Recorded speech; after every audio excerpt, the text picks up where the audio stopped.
ഭാര്യയുടെ വീട്ടിൽ വരുന്ന ഭർത്താവിൻ്റെ ഒരു ലൈഫ് ഇതിൽ കാണിക്കുന്നുണ്ട്.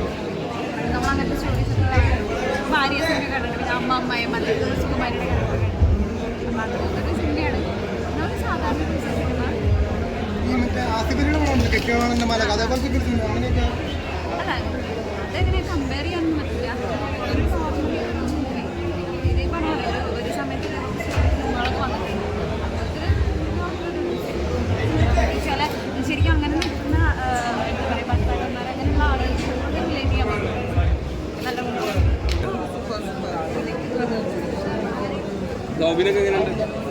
നല്ല അഭിനയല്ലേ, ഡിഫറെൻ്റ് ആയിട്ടുള്ള ഇഷ്ടപ്പെട്ടോ? കണ്ടിരിക്കുക ഒരു വൺ ഡേ മാച്ച് മൂവിയാണ്.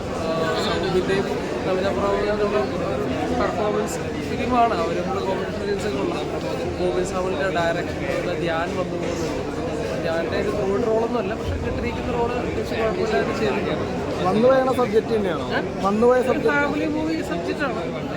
കല്യാണം കഴിഞ്ഞിട്ട് കാണാൻ കുഴപ്പമില്ല. കുഞ്ഞു കുടുംബത്തിൽ എന്ന് പറയാം. ഫാമിലി ബന്ധങ്ങളും പിന്നെ ഭാര്യാഭർത്തൃ ബന്ധങ്ങളുടെ ഇടയിലുണ്ടാകുന്ന പ്രശ്നങ്ങളൊക്കെ പറഞ്ഞു പോകുന്ന ഒരു കുഞ്ഞു സിനിമ.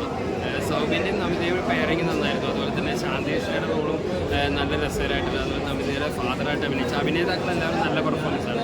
ധ്യാനും അടുത്ത കാലത്ത് ഇറങ്ങിയ സിനിമകളിൽ ധ്യാനിന് അത്യാവശ്യം പെർഫോം ചെയ്യുന്നുണ്ടായിരുന്ന ഒരു സിനിമയാണ്. എല്ലാം കൊണ്ട് നോക്കുമ്പോൾ ഒരു കുഞ്ഞു ഫാമിലി സിനിമ. ഭാര്യാഭർത്തൃ ബന്ധങ്ങളിലുണ്ടാകുന്ന റിലേഷനും അതിനിടയിലുണ്ടാകുന്ന പ്രശ്നങ്ങളൊക്കെ പറഞ്ഞു പോകുന്ന രസകരമായിട്ട് കണ്ടിരിക്കുന്ന ഒരു കുടുംബചിത്രം എന്നുള്ള സിനിമ. പുതിയ തരംഗം വരെയാണ് ഇപ്പോൾ നമ്മളെ ഓഫീസേഴ്സിന് വിചാരിച്ചല്ലേ മാറിക്കൊണ്ടിരിക്കണമല്ലോ. റിലേറ്റഡ് കഥാപാത്രങ്ങളാണ്. ഭയങ്കര സന്തോഷം. വളരെ നല്ല മൂവിയാണ്. എല്ലാവരും നമ്മൾ റെഗുലർലി കാണുന്ന ഒരു ഹസ്ബൻഡ് വൈഫ് അങ്ങനത്തെ ഒരു സിനാരിയോ അല്ല.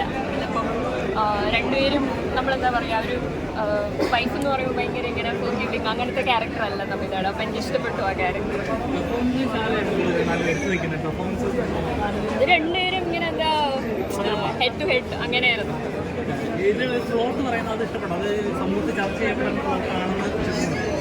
ഓഫ് കോഴ്സ് എന്ന് വെച്ചാൽ നമ്മളെപ്പോഴും ഹസ്ബൻഡ് വൈഫ് എന്ന് പറയുമ്പോൾ വൈഫിനാണല്ലോ എപ്പോഴും ഭയങ്കര പാവം എല്ലാം വിട്ടു കൊടുക്കുന്ന ആളെന്ന്. അപ്പോൾ ഇതിൽ ആ റോൾസ് തിരിച്ചു വരുമ്പം എന്തായിരിക്കും അവരുടെ ഫാമിലി ലൈഫ്, അതാണ് ഈ മൊത്തം ഇഷ്ടപ്പെട്ടത്.